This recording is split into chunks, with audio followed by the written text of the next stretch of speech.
je tenais à vous remercier d'être là présent et ces petits moments que nous allons passer ensemble. Donc, je suis Aude Fouti, le responsable expérience client de Canal+, et je suis accompagné de quelques collègues du CODIR et d'autres collaborateurs. Et aujourd'hui, je pense que le thème, vous l'avez sous les yeux. Donc, pendant quelques instants, Abdou, qui est un de nos collègues qui nous vient de Paris, qui va exposer sur le thème que vous voyez à l'écran. Donc, déjà, je vous souhaite la bienvenue là. Et qui dit nouvelle technologie, qui dit évolution de la technologie, il y a plusieurs opportunités qui naissent, mais à côté de ces opportunités, il y a aussi les menaces. Et aujourd'hui, dans le périmètre dans lequel nous, chez Canal+, nous travaillons, nous allons, là, dans ces échanges que nous allons avoir, parler de ces différentes menaces, voilà, qui vous concernent vous et qui vous concernent nous, pas seulement à une échelle pays, mais également à une échelle internationale. Donc, sentez-vous libre, hein. Je pense qu'on aura un moment d'échange, de questions-réponses, c'est ça? Voilà. Donc, du coup, je vous souhaite encore la bienvenue. Prenez le temps de bien suivre l'exposé. Et voilà. Nonobstant le jargon technique, si vous avez des questions, notez-les. Et nous nous ferons un plaisir par la suite de pouvoir y répondre. Merci et encore soyez la bienvenue. Merci beaucoup, Aude. Bonjour à tous. Merci déjà à Osiane pour la tribune qu'elle nous offre pour exposer l'ensemble des sujets, des problématiques qui touchent diverses couches de la société et qui sont surtout des problématiques d'actualité, qui sont à la page en fait. On parle de transformation numérique, on parle de numérique, on parle de nouvelles opportunités qui emportent avec, de nouvelles problématiques qui emportent avec elles beaucoup d'opportunités, mais qui ne vont pas sans conséquences, sans méfaits, auxquels il doit falloir que l'ensemble des acteurs, en tout cas, qui sont intéressés, que ce soit les usagers, que ce soit les autorités, que ce soit les régulateurs, soient sensibilisés pour ensemble faire ce qu'il y a à faire pour permettre justement un épanouissement optimal, sûr, rentable pour tout le monde, des nouvelles opportunités que nous offre justement la technologie et le numérique de façon globale. Pour ma part, aujourd'hui, je vais vous parler d'un sujet pour lequel pas mal d'entre nous sommes familiers, c'est le piratage par Internet. Pour d'aucuns, c'est familier, comme j'ai dit. Pour d'autres, c'est nouveau. Mon défi à moi, c'est qu'à la fin de cette présentation, de ces moments qu'on va passer ensemble, que tout le monde soit au même niveau d'information, pour que tous nous développions les réflexes qu'il faut pour nous aider à nous, pour aider l'autorité, pour véritablement assainir notre usage sur Internet. Donc, lutte contre le piratage audiovisuel en ligne, défis et opportunités, pour coller à la thématique générale d'Osiane cette année, transformons nos défis en opportunités. C'est quoi le piratage? Meilleure façon de définir le piratage, c'est de le définir par ses manifestations. Il y a le live streaming, que certainement mes jeunes frères qui sont là, qui sont férus de foot, je pense le PSG, ça vous parle. Pas mal d'entre nous, on a tendance à suivre les contenus de la Ligue des Champions, de la Premier League, de la Liga, etc., etc. Mais forcément, quelquefois avec des usages limites, ou à la limite de la légalité, des usages qui sont contre la légalité. Que nous encourons, que nous enfreignons la loi. Le piratage, pour faire simple, c'est du vol. C'est plus simple de définir un vol physique sans mon autorisation et qu'il revend à moins cher. Là, c'est plus facile de situer la chose. C'est plus facile de mettre la main dessus, dire que ça, c'est du vol. Mais le vol d'image est plus complexe parce que c'est abstrait. C'est simple, c'est le fait tout simplement de diffuser ou de prendre possession d'œuvres de l'esprit sans autorisation de l'ayant droit. L'ayant droit, il peut être l'éditeur. L'ayant droit, il peut être le diffuseur. Parce que la différence entre un éditeur et un diffuseur, c'est simple. L'éditeur, par exemple, de la Champions League, c'est qui? C'est l'UEFA, qui édite la Champions League. Les diffuseurs de la Ligue des Champions, c'est qui? C'est Canal+, c'est beIN Sport, c'est New World, c'est, etc., etc. Maintenant, quelle est la relation entre l'éditeur et le diffuseur? C'est que l'éditeur, il produit son contenu.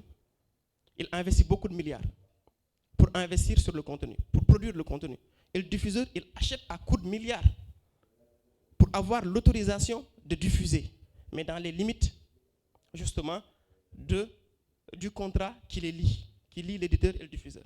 Maintenant, le fait pour une personne quelconque de diffuser ou de suivre des contenus via des canaux qui ne sont pas autorisés par l'éditeur, ça, c'est le piratage. Jusque-là, c'est compris? Le live streaming, c'est plus simple.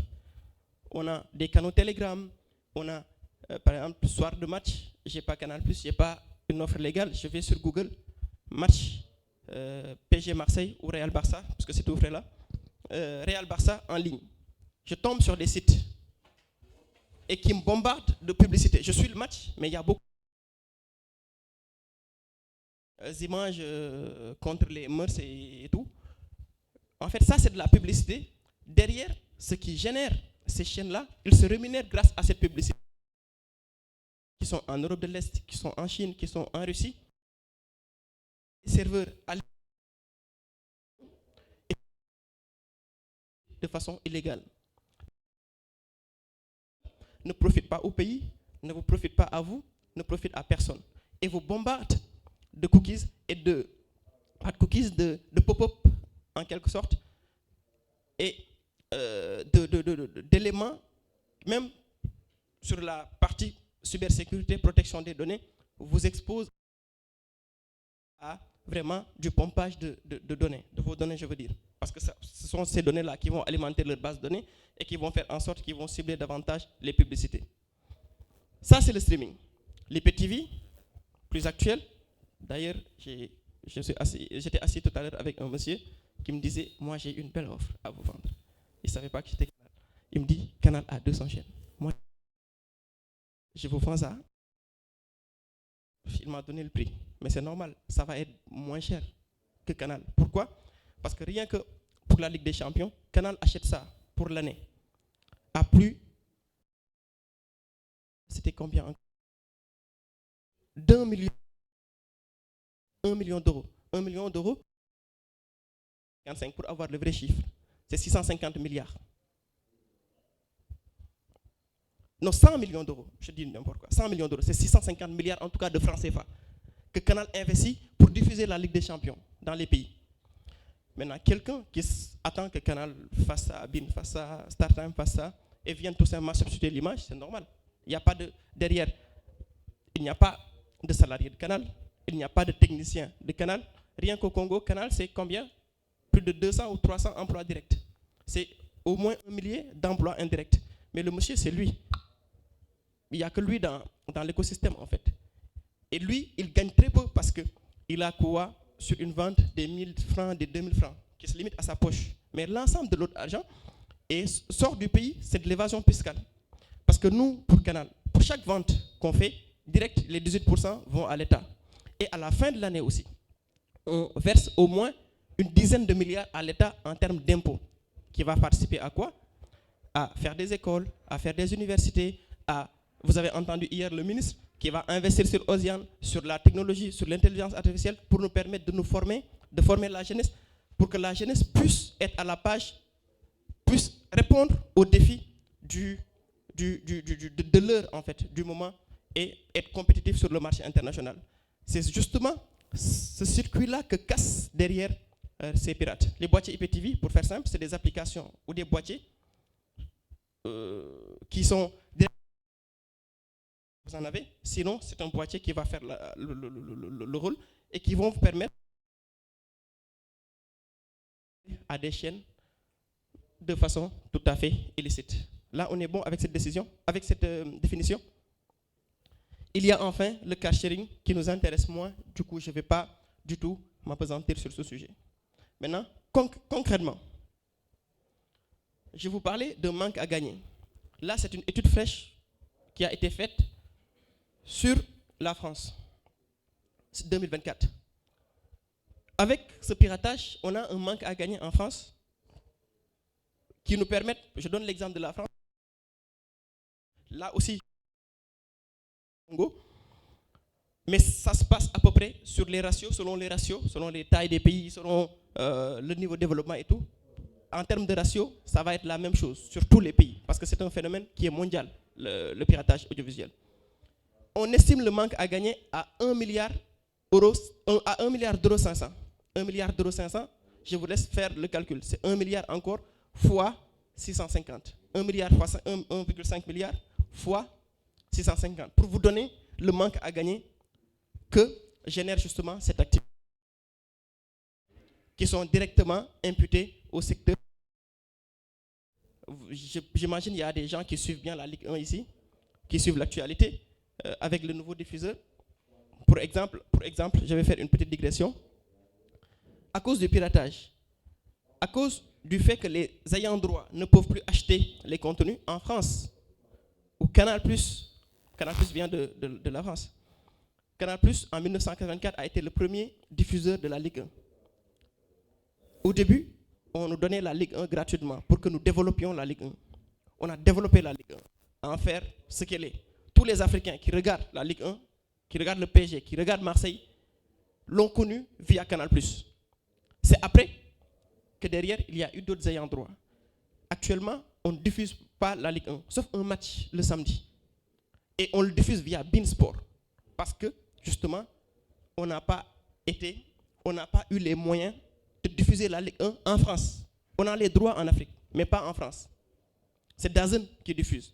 Actuellement, le problème avec DAZN, justement, à cause de ce phénomène-là, ils disent ils ne peuvent plus continuer, en fait.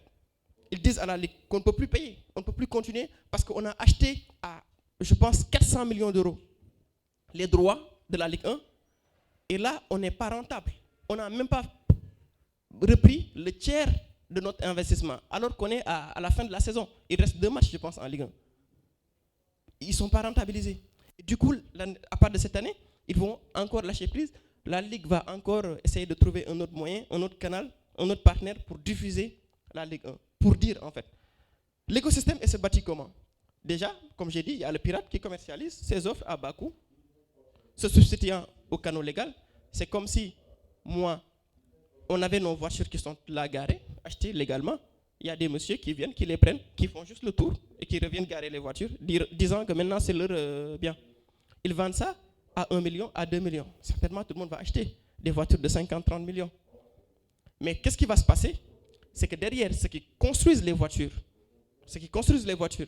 ils vont avoir des baisses de revenus, donc des baisses dans l'investissement. Et à la limite, les gens, puisque ce n'est pas encadré, les gens vont acheter les voitures à 1-2 millions, mais l'écosystème va finir par tout simplement se casser. Les investisseurs vont plier bagage parce qu'ils n'auront plus de rentabilité optimale, en fait. Et le consommateur, c'est là où c'est important qu'on vous parle, c'est parce que vous êtes les consommateurs, nous sommes les consommateurs. Il faut que dans notre consommation, qu'on assainisse cela, en fait, qu'on ait les bonnes pratiques, en fait, les bonnes démarches, hein, chaque fois s'interrogeant, en nous arrogeant de la responsabilité qui est nôtre, en fait, de bâtir, de faire partie des modèles de ceux qui sont en conformité avec la loi, de ceux qui ne sont pas les outrepassants, en fait, de la loi. Donc le consommateur qui se reporte vers ces offres légales, les distributeurs légitimes, les distributeurs, si c'est la télé, c'est Canal+, c'est StarTime, si c'est dans le monde automobile, je pense que j'ai Force, des trucs comme ça, qui revendent en fait les véhicules. En fait, ils n'ont plus la rentabilité qui s'y est, comme je disais tout à l'heure. Et les éditeurs, ce qui, par exemple, UEFA, l'exemple de la Ligue 1 est plus patent, ne peuvent plus payer les producteurs de programmes. Là, les ligues, autant pour moi, de la Ligue 1, les clubs de la Ligue 1, autant pour moi, sont en train d'entrer en guerre avec la Ligue pour dire que nous n'avons pas assez de financement pour pouvoir acheter des joueurs, pour pouvoir développer, raison pour laquelle le championnat de France est ce qu'il est. Sans le PSG, c'est rien du tout. Pourquoi? Parce que ce n'est pas rentable, parce qu'il y a du piratage, parce qu'il n'y a pas d'investissement, etc., etc. Et du coup, ce qui va finir par arriver, c'est que les producteurs eux-mêmes ne peuvent plus payer, en fait, les acteurs. Si c'est dans le... J'ai trop pris l'exemple du sport, on prend l'exemple du milieu de la création culturelle. Je ne sais pas si au Congo, on a ou pas des grands, comment on va les appeler, des éditeurs de cinéma, de séries, etc., etc. Je ne sais pas si au Congo on en a. On en a? Qu'est-ce qu'il y a en tête une maison de création audiovisuelle ou industrielle qui produit des séries, des films au Congo? Est-ce que quelqu'un a en tête un nom? Justement, c'était une question voulue. Il n'y en a pas. Pourquoi? Parce qu'il n'y a pas d'écosystème. Pourquoi? Parce que les droits des créateurs ne sont pas protégés. On va en Afrique du Sud, on trouve ça. Actuellement, au Sénégal, on commence à avoir pas mal les Evenprod, les Marodi. On va au Nigeria, il y a Nollywood. On va au Ghana, on a ça. Pourquoi? Parce qu'il commence à y avoir de l'encadrement. Ici, qu'importe la personne brillante qui va créer sa série, dans les pays où ce n'est pas régulé, dès lors qu'il produit la série et qu'il met à la disposition en fait, des ayants droit, les ayants droit n'auront pas de quoi, ne vont pas investir dessus parce qu'ils savent que s'ils achètent la série, cette série, dès lors qu'ils la diffusent, elle va se retrouver sur TikTok, sur Telegram, sur YouTube, de façon gratuite. Il n'y aura pas de rentabilité. Ce qui fait que cette industrie, elle ne décolle pas, en fait. Elle ne décolle pas. Et donc, il y a matière, du point de vue régulateur, du point de vue État, à réguler, mais du point de vue consommateur, à adopter une attitude plus responsable pour accompagner justement cette dynamique. Là, on a voulu nous adapter carrément, comme je l'ai dit tout à l'heure, à la thématique d'Osiane, défi. Transformons nos défis en opportunités. À gauche, en rouge, on a l'ensemble des défis. À droite, on a les opportunités qui vont se dégager lorsqu'on va justement prendre, comme il le faut, en charge les défis. On a une concurrence déloyale de l'ensemble des ayants droit, avec des gens qui subtilisent leur contenu, que ce soit dans la création culturelle, que ce soit dans la création sportive. Réguler ce secteur va donner quoi? Va donner naissance à une industrie culturelle locale, comme je le disais tout à l'heure. Il va y avoir de plus en plus des maisons de production, de plus en plus des acteurs connus mondialement vont émerger au Congo. Il va y avoir du business autour de ça qui va profiter et à l'État à travers les prélèvements obligatoires, c'est-à-dire les impôts et les taxes, et aux jeunes en fait, qui vont avoir des salaires, qui vont avoir des niveaux de vie encore plus, en fait, plus satisfaisants en quelque sorte. Parce que c'est une industrie quand même qui produit beaucoup d'emplois directs, mais surtout beaucoup d'emplois indirects. Pour l'État, lutter contre ce fléau, qui est de l'évasion fiscale, comme je l'ai dit. Parce que si on achète l'abonnement à 30 000 francs CFA, il n'y a que 2 000 ou 5 000 francs maximum qui vont dans la poche de l'unique vendeur, que le vendeur. Mais les 25 000, ils vont où? En Europe de l'Est, au Maghreb, en Chine, en Russie, pour aller développer ces pays-là. Mais pas nous, en fait, qui sommes toujours en rade. On va avoir besoin d'hôpitaux, on va avoir besoin d'écoles, d'universités, de centres de recherche, etc., etc. Donc, lutter contre ce phénomène va apporter justement plus de couloirs, comme on appelle, de couloirs budgétaires à l'État pour pouvoir réinvestir dans le pays. Il y a la maîtrise, un enjeu, un défi de maîtrise des contenus protégés. Je donne un exemple. Dans 2 ou 3 pays que je ne vais pas citer, il nous est arrivé que les régulateurs, les autorités nous appellent, nous disent Canal, telle chaîne est contraire à telle disposition, telle chaîne, on ne veut plus que ça passe dans notre pays. Nous, on coupe. Mais ils constatent que les chaînes continuent à être diffusées dans le pays. Ils nous rappellent, mais Canal, on avait dit de couper. On a dit, attention, nous, on a coupé chez nous parce qu'on a la maîtrise. Mais ce qui continue de diffuser, c'est via les PTV. Allez voir le monsieur qui représente les PTV. Mais ils n'auront pas de personne ou d'entité à qui s'adresser parce que c'est des gens qui sont pas dans le pays, en fait. Donc, c'est une opportunité qui se dégage avec cette régulation, pour être redondant, pour les autorités et pour les gouvernants. Je pense que il y a...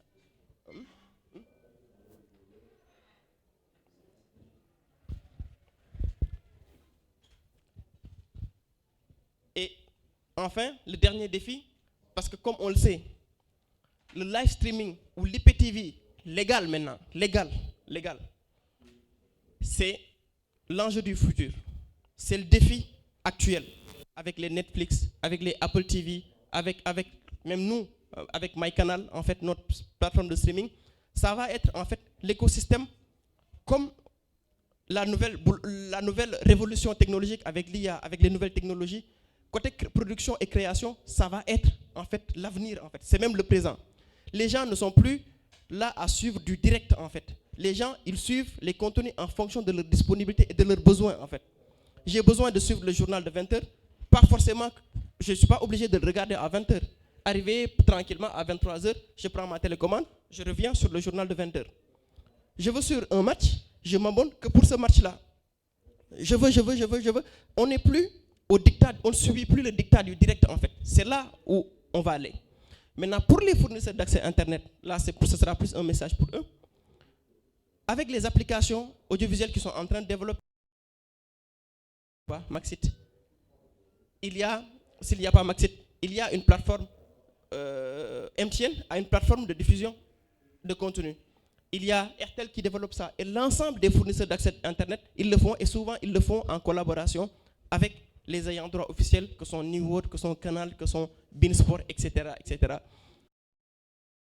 Le piratage va ouvrir cette nouvelle niche-là pour les fournisseurs d'accès Internet qui vont leur permettre de se diversifier et surtout de faire plus de bénéfices, de faire plus d'investissements dans les pays et de profiter donc à tout le pays. Maintenant, dernière slide que je vais vous présenter parce que le reste, ça va être un peu technique. Du coup, je préfère qu'on passe à un moment d'échange entre vous, interactif. Entre nous, autant pour moi, interactif. C'est quoi cet écosystème? C'est un résumé, en fait. Il y a en tête de pont les têtes de réseau non identifiables. Identifiables, mais compliqués, parce que c'est des gens qui ont des moyens énormes. C'est des gens qui sont mêlés à des trafics internationaux et qui sont bien sécurisés, qui font des investissements énormes pour pouvoir justement concevoir ces têtes de réseau. Maintenant, comment on fait, nous, pour lutter contre eux? On se ligue avec des organismes comme la MPA, Motion Picture Alliance, ou ACE, Alliance for Creativity, qui sont en fait des institutions, des organisations internationales américaines qui, parce que ces gens-là, on ne peut pas les appréhender de façon individuelle. Canal+, même si il a quelques moyens, il ne peut pas faire face à ces gens.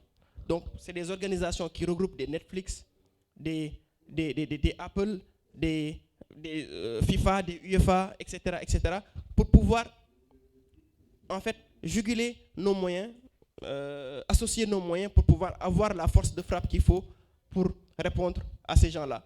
Donc, c'est des dossiers que ACE ou la MPA font contre eux, des procédures qui prennent des années quelquefois, mais on finit par les saisir. Et chaque fois qu'on les saisit, on les trouve avec des Lamborghini, des Porsche, avec des comptes bancaires comme pas possible, du cash comme pas possible. Ça, c'est un premier niveau qu'on fait donc en collectivité avec les autres ayants droit du monde entier. Il y a le fait, vous allez nous dire, mais on vous pirate, c'est vos chaînes. Faites un effort de sécurisation de vos flux. C'est des questions qui reviennent. Mais on fait ça. On investit plusieurs millions d'euros par année sur ça. On est en train de le faire pour blinder justement nos chaînes et notre sécurité en amont. Il y a les hébergeurs parce que les têtes de réseau, dès lors qu'ils captent les chaînes, qu'ils les volent, ils les mettent dans des serveurs aussi qui sont OVH, etc., qui sont éparpillés dans le monde aussi. Et c'est là où les revendeurs des pays viennent chercher de façon dynamique les chaînes. Et là aussi, on fait des procédures, des actions contre ces hébergeurs pour les notifier, pour qu'ils enlèvent justement les flux qui sont identifiés comme illicites. Il y a aussi les plateformes qu'on notifie. Ça, on le fait en continu. Telegram, TikTok, Facebook, Twitter, Google, PayPal, etc. Il y a maintenant un travail de collaboration qu'on fait avec les fournisseurs d'accès Internet sur encadrement strict de la loi, soit une décision de justice, soit une décision de l'autorité de régulation du pays qui donne autorisation aux ayants droit de saisir les FAI pour blocage des flux qui sont exclusivement illicites et constatés comme illicites. Ça aussi, c'est un travail qu'on fait.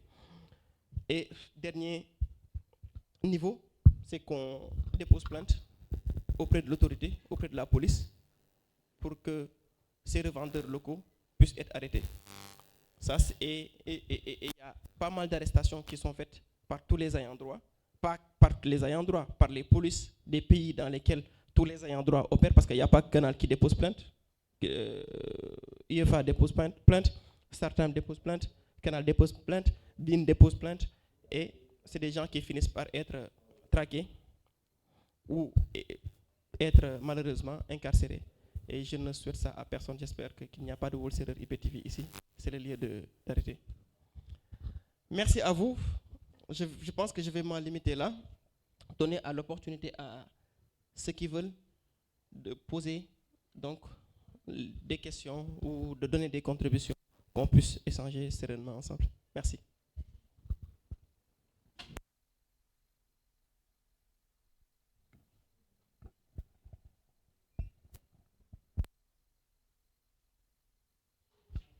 Des questions?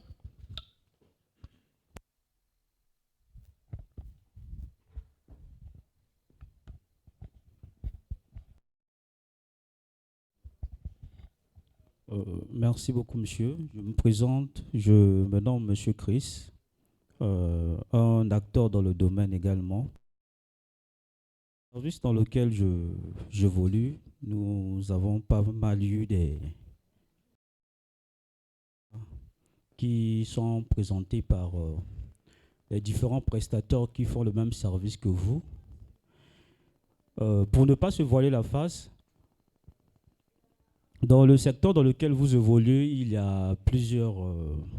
disons, le mal vient de plusieurs côtés. D'abord, en interne. Nous, du côté en informatique, on dit souvent le plus grand problème, c'est l'utilisateur.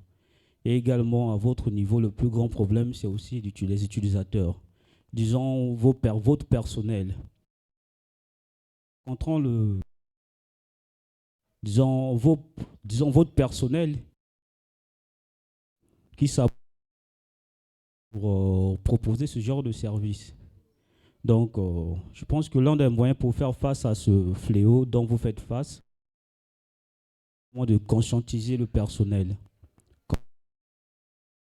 et fonctionner et d'avoir une équipe qui est en plein éveil pour chercher les différentes chaînes ou acteurs qui publient des contenus qui sont payants et saisir les services de police ou autres. Je pense qu'avec une étroite collaboration, on pourrait bien faire face à ce problème-là.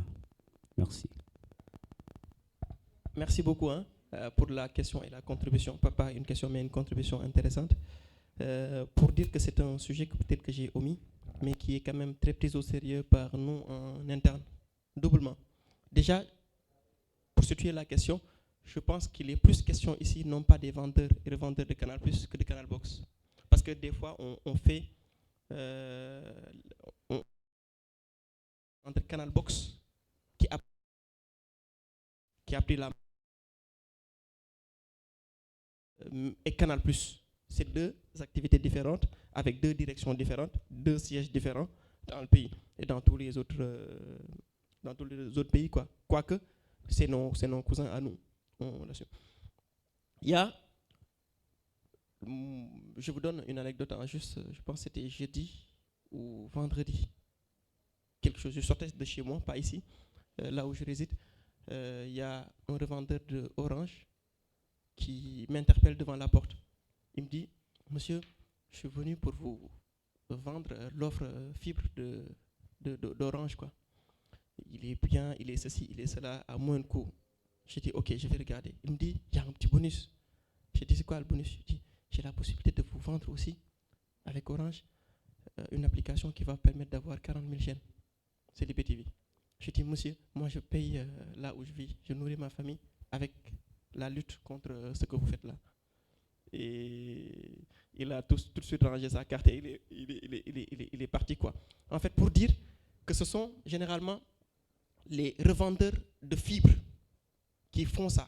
Mais on est en train de mener des actions on a eu des arrestations, il y a eu des arrestations qui ont été faites parce qu'on documente, on fait des enquêtes, et à chaque fois qu'on prend un technicien installateur, on a fait plusieurs sensibilisations qui s'adonnent à ça, c'est pas que le renvoi, c'est une faute grave, ce sera, ça c'est évident, mais ce sera aussi dépôt de plainte, ce sera justement arrestation qui va s'en suivre. Ça c'est un.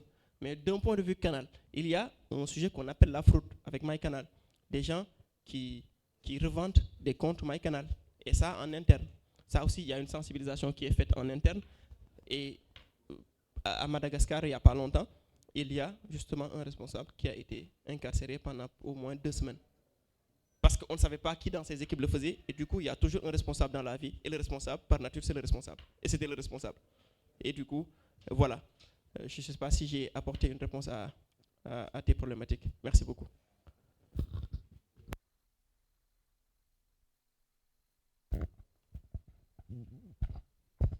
Bonjour à tous. Richel Okoyoas. En fait, ma préoccupation était dans le cadre d'un pays. Parce que actuellement, Internet, je peux dire qu'il devient un peu accessible à pas mal de gens. Maintenant, comment est-ce que vous faites dans un pays où la réglementation, bon, disons qu'il y a un vide juridique concernant ces actions-là. Comment est-ce que vous faites? Donc, merci beaucoup. Vous me donnez l'occasion de projeter une slide. Elle est pertinente. Elle est pertinente par rapport à votre problématique. Là, je vous donne la cartographie des pays en Afrique. Là, c'est que l'Afrique. Hein. Nous sommes présents dans 52 pays dans le monde. Donc, il y a plusieurs branches. Il y a des branches qui s'occupent de l'Asie, qui s'occupent de la France, de l'Europe, etc., etc. Nous sommes présents dans 52 territoires. Là, c'est les territoires en Afrique dans lesquels nous sommes. Au début, cette carte-là était toute rouge à la base. Mais justement, il y a eu un travail de sensibilisation à faire. Parce que je parlais hier à un magistrat du Congo. Il me faisait savoir justement que la règle de droit, le droit de façon globale, la réglementation, elle s'adapte au phénomène. À chaque fois, parce que c'est fait par des hommes. Et les hommes, ils légifèrent sur des choses qu'ils connaissent. À chaque fois, il y a la technologie qui vient, il y a de nouveaux éléments, de nouvelles révolutions. La règle de droit, elle est obligée de s'adapter pour être à la page. C'est ce qui se fait. Au début, il n'y avait pas Internet, ou il n'y avait pas Internet à haut débit, il n'y avait pas ce phénomène-là. Du coup, il y avait un vide juridique. Ce qu'on fait, c'est que nous, on va voir les autorités. On va voir les autorités administratives comme autorités judiciaires. Même les autorités législatives. Pour leur dire, attention, il y a un phénomène qui gêne notre activité en tant qu'investisseur dans le pays. Qu'est-ce qu'on fait? Et c'est là, après plusieurs discussions, plusieurs rencontres, on parvient à avoir du vert. Le vert, c'est quoi? C'est qu'il y ait justement une législation dans le pays qui prévoit et qui sanctionne justement les actes de dérive. Et là, vous voyez, on a 15 pays dans lesquels les signaux sont verts. On a une décision, on a une réglementation ou on a une ordonnance judiciaire qui encadre ce sujet-là. Dans le Congo. Merci. Allez. bon, maintenant, concernant le filtre des données, concernant des opérateurs, parce que j'ai vu là qu'il y avait un opérateur que j'ai pas vu dans votre slide comme étant des opérateurs que vous avez peut-être déjà, comment est-ce que je peux dire, dans votre technologie. En fait, il n'y a pas un opérateur signalé, je vais dire Congo Télécom, que j'ai pas vu. Maintenant, à ce niveau-là, qu'est-ce qu'on est censé comprendre? Avec une connexion Congo Télécom, les gens sont toujours libres de faire ce qu'ils peuvent, ou bien, en fait, c'est un peu ça ma question par rapport au filtre concernant les opérateurs. Merci beaucoup. Merci beaucoup. Nous, pour lutter contre le piratage, on a plusieurs moyens, comme je l'ai dit tout à l'heure, et dont un moyen spécifique qui concerne justement le blocage des contenus illicites. Et ce blocage-là, il y a 2 façons de le faire. On peut le faire de façon manuelle, c'est-à-dire chaque mois, chaque 2 semaines, chaque semaine. Il y a Van peut-être qui pourra mieux nous édifier sur le rythme d'envoi ici au Congo. On envoie les domaines qui sont constatés comme illicites, mais sous l'encadrement de la décision de justice qu'on a eue ici. On envoie ça à tous les opérateurs, parce qu'il est important justement de créer justement les conditions d'équité entre les FAI. Donc on envoie à Congotel, on envoie à Airtel, on envoie à GVA et à MTN pour blocage. Maintenant, les rythmes de blocage et les temporalités de blocage peuvent ne pas être les mêmes. Mais on s'assure que tout le monde, dans la mesure du possible, fasse les blocages. Maintenant, il y a un step-up, il y a quelque chose en plus qu'on est en train de... Si vous voyez les coupes, les cannes là, c'est dans les pays où on a réussi à automatiser le process. C'est le Mali, c'est le Rwanda, c'est Maurice. Et j'espère, dans quelques jours, la Côte d'Ivoire. Et plus tard, dans quelques semaines aussi, j'espère, pour le Congo aussi, hein, on ne sait jamais. On met en place un process qui est entièrement automatisé. Et ce process, pourquoi il n'est pas encore lancé dans des pays comme le Congo? C'est que justement, ce n'est pas encore implémenté chez tout le monde. Parce qu'on s'est dit, il faut impérativement que tous les opérateurs implémentent la solution et bloquent les mêmes choses aux mêmes heures. Et débloquent les mêmes choses aux mêmes heures. Tant que ça, on ne l'a pas, on ne lance pas dans un pays, dans un souci d'équité. Je ne sais pas si j'ai répondu à votre question. Merci beaucoup.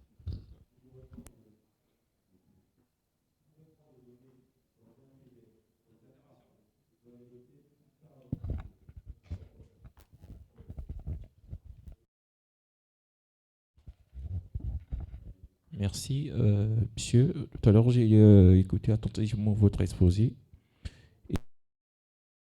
Le piratage dont vous avez parlé était un manque à gagner pour tout le monde.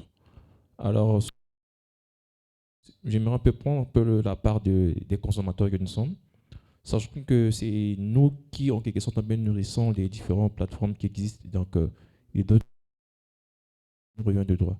Alors, qu'à cela ne tienne, j'ai écouté attentivement ce que vous avez dit et vous avez mentionné que ce système qui est abordé par des personnes mal intentionnées qui volent disons, les données des plateformes pour se faire des sous. Cela empiète un peu le fonctionnement de ces plateformes.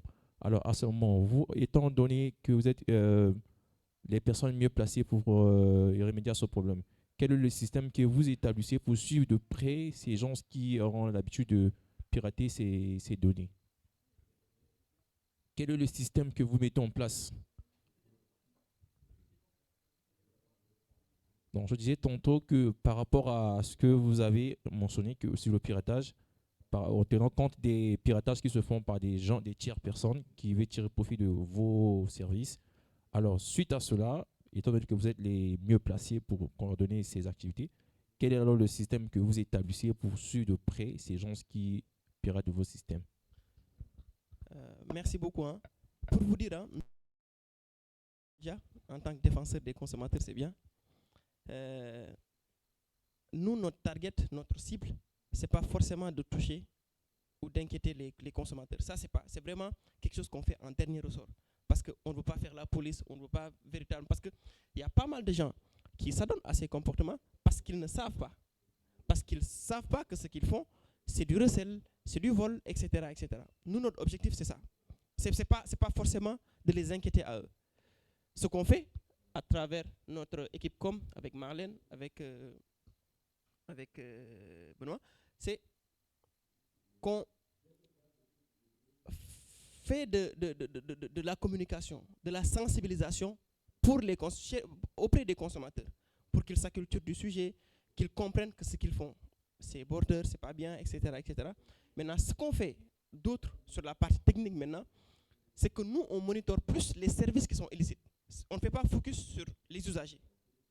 Parce que si on fait un focus sur les usagers, vous allez être d'accord avec moi, on va enfreindre une loi ou un principe connu qui est la neutralité du net. On n'a pas le droit de chercher à voir, il y a un tel qui suit, il y a un tel qui ne suit pas. Ça, c'est protégé, c'est anonymisé et on ne cherche pas justement à briser ce verre-là. Parce que sinon, on aurait dit, il y a telle personne qui regarde, telle personne qui regarde. Ça, on ne le fait pas. C'est tout à fait neutralisé. On fait focus sur les services qui sont utilisés. On peut dire, voilà, tel service est utilisé, tel service est utilisé, tel service est utilisé.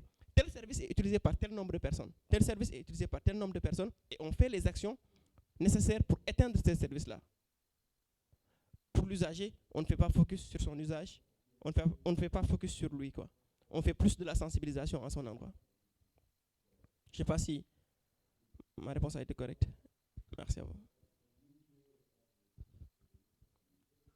Peut-être maximum 2 questions. Il y a un autre atelier qui nous attend. Merci.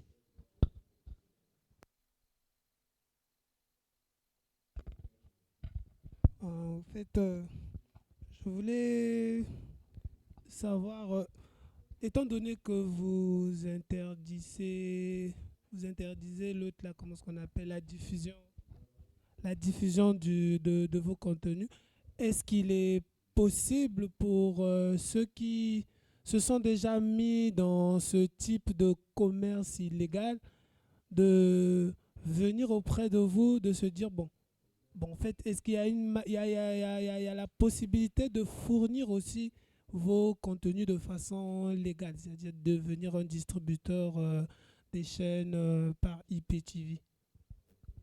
Oui, non, je suis en présence des équipes commerciales. Je ne sais pas si Aude, tu veux répondre à cette question. Ok, alors, quand tu parles de distribution d'IPTV, ce n'est pas forcément dans ce modèle-là, mais devenir distributeur, partenaire de Canal+, ça oui, nous avons des partenaires, nous avons des distributeurs. Ce qu'ils font à leur niveau, naturellement, ce sont des deals qui sont aujourd'hui contractualisés, parce que naturellement, il y a toujours un cahier de charges auquel vous devez obéir, justement, sinon après ça devient un peu anarchique. Naturellement, vous obéissez à ce cahier de charges-là, nous contractualisons le service que nous allons avoir avec vous, et vous, à votre niveau, vous redistribuez le produit Canal+, ce qui passe par la vente des décodeurs, ce qui passe par justement l'entretien et l'assistance que vous faites au niveau de tous les consommateurs du produit Canal+. Donc, si aujourd'hui, un revendeur de ces services-là, qui justement dans ce cadre illégal veut se remettre sur le cadre légal de la chose, justement en se rapprochant de nous, nous avons déjà un cahier de charges à plusieurs paliers, en fonction naturellement de ce que toi tu peux apporter, en fonction de ce que toi tu as, nous voyons dans quelle mesure est-ce que nous pouvons t'accompagner. Parce qu'il faut partir du principe que nous avons des gros distributeurs qui à côté ont déjà un business qui fonctionne, et Canal+ va être une partie de leur business. Comme vous avez également d'autres personnes qui n'ont aucun business du tout et qui veulent commencer un business avec Canal+, naturellement, qui dit business, il va falloir qu'il y ait une part d'investissement. Okay? Nous avons un système de commission, ce sont des affaires, tu dois en ressortir gagnant. Naturellement, nous avons un système de commission qui te permettra de rendre cette activité rentable, mais aussi en aval, il faudrait que le partenaire, le distributeur, selon le cahier de charges avec lequel nous allons aller avec vous, voilà, tu dois t'y aligner et obéir à certaines règles justement pour rester dans le cadre légal de la chose. Je ne sais pas si j'ai répondu à ta question. Okay. En fait, c'est parce que je me disais qu'on pouvait juste se limiter à venir auprès de Canal+, plutôt que de venir aussi en détachant. Donc, c'est bien possible. D'accord. D'ailleurs, nous recevons plusieurs demandes. Plusieurs demandes, voilà, on va être partenaire. On vous présente la chose, voilà, en fonction de ce que vous voulez, en fonction de ce que vous avez, nous signons avec vous. Ça, c'est fait. Donc, si je peux encore ajouter un peu. Donc, dans cette mesure-là, vous avez déjà, en fait, dans cet élan-là, vous avez déjà des partenaires que vous avez conclu le deal qui font ces distributions-là où on sait qu'avec eux, si on va prendre un abonnement chez eux, on est dans le légal. Oui, bien sûr. En fait, quand vous baladez un peu dans la ville, vous avez plusieurs shops, plusieurs boutiques Canal+. Oui. Alors, nous, dans notre modèle, nous avons des boutiques Canal+, qui sont à nous, Canal+ Congo, avec des salariés Canal+ Congo. Mais dans ce même lot-là, vous avez des partenaires qui ont une boutique, vous avez tout le branding Canal+ qu'il faut, mais ce sont des partenaires qui travaillent avec nous, qui eux aussi ont leur réseau et développent également un sous-réseau qui leur est propre. toutes les boutiques que vous voyez dans la ville n'appartiennent pas forcément à Canal, hein.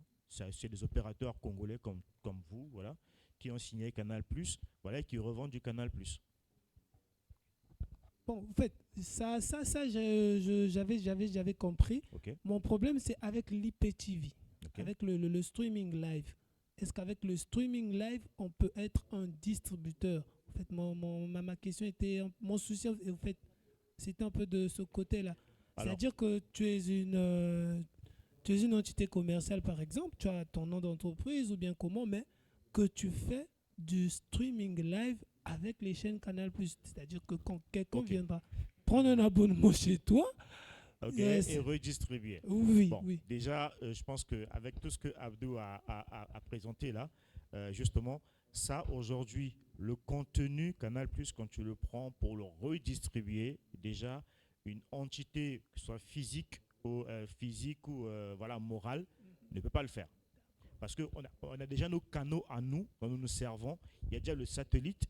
Et aujourd'hui, nous avons notre application, voilà, l'application Canal+, MyCanal, voilà, qui diffuse ce flux, voilà, qu'on appelle IPTV. Après, IPTV, c'est pas en fait, voilà, un truc péjoratif, ça existe, hein. Mais aujourd'hui, c'est un canal par lequel il est utilisé, sauf que ce que font les gars, c'est qu'ils se connectent à des flux légaux pour le redistribuer de façon illégale. Alors, si on pouvait ça, si je m'aligne aujourd'hui au modèle que toi tu mets là, c'est comme si aujourd'hui Canal Plus va légiférer tout ce que nous combattons jusqu'à aujourd'hui. En gros, le seul moyen de distribution, ce volet sur lequel nous nous contractualisons avec une entité physique ou morale, c'est justement de la revente. Voilà. Maintenant, après demain, nous alignons aussi, hein, nous avons l'application Canal+, et naturellement, demain, nous avons d'autres services que nous allons mettre en place pour justement, parce qu'on voit qu'aujourd'hui, Abdul le disait tout à l'heure, hein, très peu de personnes aujourd'hui se mettent devant leur télé pour regarder du direct. On est tous consommateurs de tout ce qui est, voilà, de façon dégradée. J'ai regardé aujourd'hui sur MyCanal, quand vous l'avez sur votre Smart TV, ben, vous pouvez rebobiner le direct. Je mets sur le direct, ok, le journal télévisé est passé à 15 heures. Voilà, je rebobine le direct, me repositionner sur le timing que je veux pour regarder. Donc, voilà. Demain et après, si on met en place un service légal pour revendre justement des bundles qui sont couplés, voilà, qui sont couplés aujourd'hui à ce service-là, bah, naturellement, justement, parce que c'est quelque chose que nous sommes, une démarche sur laquelle nous sommes déjà aujourd'hui impliqués, hein. Nous travaillons avec des opérateurs de là au Congo pour mettre en place des bundles que les gens pourraient acheter, bundles, voilà, pour de façon terre à terre, des petits forfaits, voilà, qu'on peut acheter. Et après, je consomme du flux Canal+, voilà, sur l'application Canal+. Mais après, maintenant, ce qui est consommé hors application Canal+, naturellement, ça, c'est pas légal. J'ai répondu à ta question? Ok.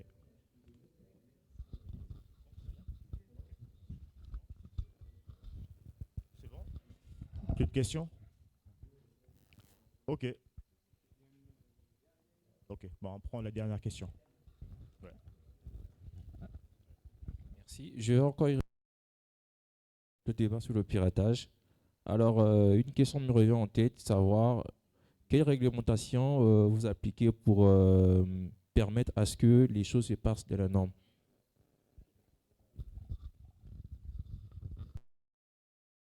Monsieur l'avocat, c'est vrai, le droit et la réglementation est au début et à la fin de tout processus, en tout cas tout processus normal.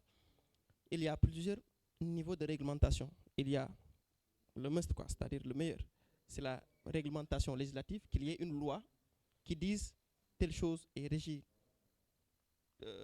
telle qu'elle et qui prévoit des sanctions, qui prévoit en tout cas le cahier de charge de façon globale. Comme la hiérarchie, je ne sais pas s'il y a des juristes ici, quoi. Il y a la hiérarchie des normes, il y a la constitution, il y a la loi, après il y a les traités, il y a des traités, hein, sur l'audiovisuel qui gèrent tout ça, ça existe, sachant que les États sont signataires des traités et chaque fois qu'on signe un traité, ça fait partie de ce qu'on appelle le bloc constitutionnel, du coup ça a valeur constitutionnelle. Il y a ce niveau de réglementation. Il y a un niveau de réglementation aussi administrative, quoi. C'est-à-dire, c'est les décisions administratives ou les décisions de justice, la jurisprudence. Les décisions administratives, il y a les jurisprudences et les décisions administratives. les jurisprudences, c'est l'ensemble des ordonnances. Parce que, comme avait dit monsieur, en cas de vide juridique, aucun juge n'a le pouvoir de dire non, ça, la loi ne l'a pas régi. Non. Ce que fait le juge, c'est qu'il il fait en fait œuvre d'interprétation. Il interprète les traités, il interprète les lois, il interprète même ce qui se fait ailleurs ou ce qui a été produit par des penseurs qui sont connus dans le domaine. Et il tranche en fonction de ces interprétations. Au Congo, on a, comme je l'ai dit, le code pénal qui interdit le vol. Il y a le code, je pense, qui gère la propriété intellectuelle qui interdit le vol d'images. Il y a les traités internationaux et le juge s'est basé sur tout ça pour légiférer et encadrer le phénomène, pour dire justement que l'ensemble des ayants droit ont droit de saisir pour blocage l'ensemble des activités qui sont constatées comme, l'ensemble des services qui sont constatés comme illicites au FAI. Je ne sais pas si la réponse a été... Ça, c'était le juriste qui parlait. Hein. Nous, on parle trop. En tout cas, merci à vous. Merci pour votre attention. J'espère que ça a servi à quelque chose et qu'on sortira d'ici en ayant des comportements plus responsables, en sensibilisant surtout autour de nous, parce que c'est important. Nous sommes les étudiants d'aujourd'hui, nous sommes les jeunes travailleurs, nous sommes assumés, nous sommes appelés à prendre des responsabilités dans le pays. Donc nous sommes appelés à être des vecteurs de bonne information autour de nous. Je vous remercie. Merci à tous.